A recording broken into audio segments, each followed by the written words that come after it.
Hello, and welcome to our presentation on consequences of driving distracted or under the influence of alcohol and drugs, researched by Brad, Stefan, Melan, Diego, and myself.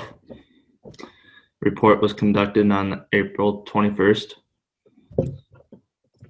The ramification of vehicle crashes are deaths, traumas, and permanent disabilities. Our research team closely analyzes the consequences of vehicle crashes, government enforcement policies, primary cause factors of accidents, the effectiveness of current government policies, and recent statistics on impaired driving. The primary objective of this research is to bring awareness to people. Our team interviewed the public from the greater Grand Rapids area, allowing us to create statistics of deaths, government interactions, and the general public's ideas of addressing impaired driving and its consequences. In 2019, 10,142 people lost their lives due to impaired driving, and 45.1% of fatally injured drivers tested positive for alcohol. 1 in 4 car crashes with teens involve a drunk driver. Our solution is to invent a breathalyzer for marijuana and instant result testing for the newfound legal drug. THC, like alcohol, needs to be under a certain percentage in your system before driving. More hands-free calling made available in cars along with phone lockout systems are needed. Fines need to be higher and result in temporary or permanent license revocation to help deter people from driving distractions or under the influence. Our presentation is organized in few categories: introduction and what is impaired driving, sequence of impaired driving, survey results, conclusion, recommendation, and bibliographies. Introduction. The purpose of this research was to analyze the lives of people who are involved in vehicle accidents, and lives of people are not the same after the vehicle accidents, and many people suffer permanent disability, and many people unfortunately lose their lives. And our research is primarily to analyze the lives of these people and how the government policies are affecting the lives of these people, how the government policy is affecting the lives of drivers. And our team closely studied all the government policies and ramification of vehicle accidents. And we also interviewed ordinary people inquiring about the current government policies and asking for suggestion for the better government policies. So what is impaired or distracted driving? Impaired driving is being under the influence of a controlled substance, such as alcohol, marijuana, while you are operating a motor vehicle. Driving distracted is allowing yourself to become distracted by things such as a cell phone while operating a motor vehicle. According to Impaired Driving Laws, Enforcement and Prevention 2019, it is defined in the United States as a blood alcohol content greater than or equal to 0.08%. And that is mass of alcohol per volume of blood in the body. Consequences of impaired and distracted driving include vehicle crashes, deaths, traumas, permanent disabilities, and financial hardships. More than 10,000 people were killed in alcohol-impaired driving crashes in 2012, accounting for 31% of all U.S. traffic-related fatalities. The U.S. Department of Transportation has put the following consequences in place: prompt license revocation or suspension, ignition interlocks for persons convicted of driving while intoxicated, license plate or registration confiscation, vehicle impoundment, or immobilization. According to the NHTSA, every day About 28 people in the United States die in drunk driving crashes. That's one person every 52 minutes. Potential consequences for distracted driving can include being in an accident, criminal penalties, raised insurance premiums, lost driving privileges. This chart we found interesting during our research. It shows that 14.7% of males drove under the influence of alcohol, and 7.8% of females also drive under the influence of alcohol. 5.8% of males drove under the influence of illicit drugs, such as THC, and 2.5% of females also drove under the influence of drugs.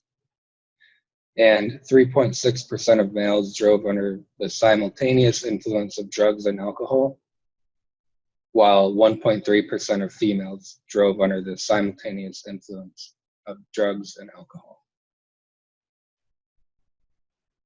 By surveying the public about impaired distracted driving and its consequences, we learned that the biggest area of opportunity that the government can make is awareness of statistics to the everyday public. People have ideas for limiting the amount of substances in us while driving, also ideas for suggested consequences. However, it seems that after conducting this research, there's a big disconnect between government and the public when it comes to this topic. An interesting takeaway was not having alternative transportation when living in rural areas. As you can see in the following graph, if the state is more urban, they have lower amounts of drunk driving fatality rates. And this is that graph here. You can see the more urban states have lower rates, and the more rural you get, the higher the fatality. Okay, next we'll be going over the survey results of how the government policies enforce impaired driving. First, we looked at the policies that enforce multiple offenses included the blow to start device on the vehicle before you get to be able to drive. You must blow into it so then the car will know you are safe to drive.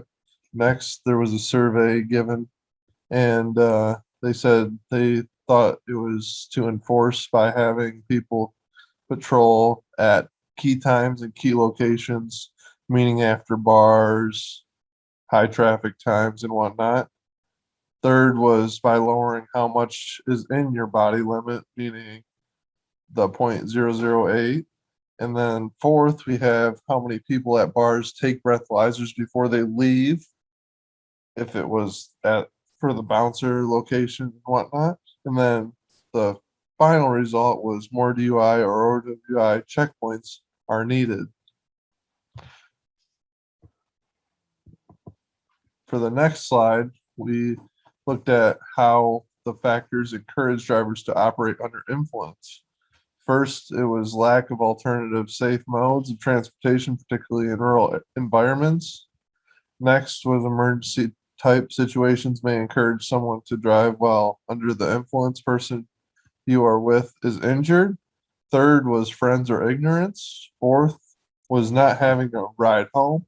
And fifth was access to the car to drive to go to another location, which is key in how the OWI and DUIs happen, or the impaired driving. All right, next we did how effective have government policies impact people's lives. This first one was losing one's license is basically like losing one's freedom, so that you can't go anywhere. You're reliable to get an Uber or figure another form of transportation to your workplace. Second was especially for rural communities, it can use individuals to lose their jobs due to not having any transportation, just like I stated before. Third was lived off ramen noodles so that we could pay to get the blow and go read. And finally, significant others not being able to hold down a job because of having to drive people all over for meetings in court, which is time consuming and costly. Now continued, it's how effective government policies impact people's lives. First, it was losing one's license is basically like losing one's freedom. Second, government hasn't really impacted people's lives. And third, it has had a negative impact on how they are doing mandatory rather than helping them in turn. All right, so the fourth slide that I'm going to go over in my part would be, do you know of any current statistics on impaired driving, deaths, accidents, or citations? First response we got is they didn't know the statistics. If I had to guess Michigan's yearly statistics, I'd say around 500, accidents around 1,500, and citation around 3,000, and the 500 was for the deaths. Second was no idea, don't keep up on it. Third, no idea. Fourth, we had a survey say that there's quite a bit of statistics out there, but I'm not familiar with them currently. And finally, there was a survey result saying probably high based on COVID, keeping you home and having the access to drinking. All right, so the next slide we'll go over is how accidents cause the rankings. And as you can see, alcohol was definitely the highest, with cell phones being second based on the texting and distractions. Then fourth, drugs like marijuana and opioids and all that. And then fourth was passengers just being distracting, younger individuals especially, and older individuals as well. And then there was a fifth case of just other distractions that we found. Next slide, we go over how likely you are to drive under the influence. And as you can see, there's a 0% chance that it's never, and 45% chance, basically half, is occasionally. So you have that chance to go over. And then 33% chance was that you would, try to not do it, and 22% chance was most likely. All right, so every 2 minutes, someone is injured in a drunk driving crash, and every 51 minutes, someone is killed. Throughout all of the research we have conducted, we found that one of the biggest causes of drunk driving is the inability to find sober transportation or laziness to find a ride home. According to a study published in 2016, driving under the influence of alcohol is one of the main causes of traffic accidents among young drivers. Marijuana is starting to become more prominent as a cause of unsober accidents and deaths because of the recent legalization in most states.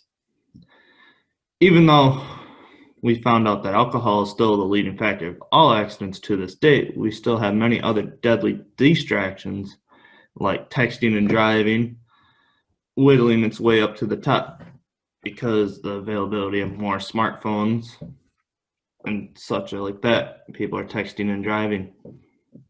So, that's already leading up to 1.6 million crashes each year. That's a lot of crashes from distracted driving. The U.S. Department of Transportation has many rules and combative actions to help deter people from driving under the influence. But it's not enough in our opinion. We discussed some possible solutions to the issue and harsher punishments if you violate any of the new current policies. Due to all the fatalities caused by driving under the influence, here are some solutions that we thought of while conducting our research to help reduce accidents and people driving under the influence. We think it's a good solution to invent some sort of breathalyzer for marijuana because, they have a breathalyzer for alcohol, and if your blood alcohol content's above a certain level, you can't drive. I think it should be the same way with THC. If it's above a certain level, you should not be able to drive at all. For phone distractions, I think it should be limited to the screen that's in your car to be able to call or text people. And then when you're connected to that screen, it locks out your actual phone so you can't access it while driving. The easiest solution would be to not drive under the influence at all, but we all know that's too good to be true. Another way that you can combat this is if you get caught with any of the following distractions or implications above, the fines should be way higher or even result in license revokes or permanent revoke to help deter people from driving under the influence.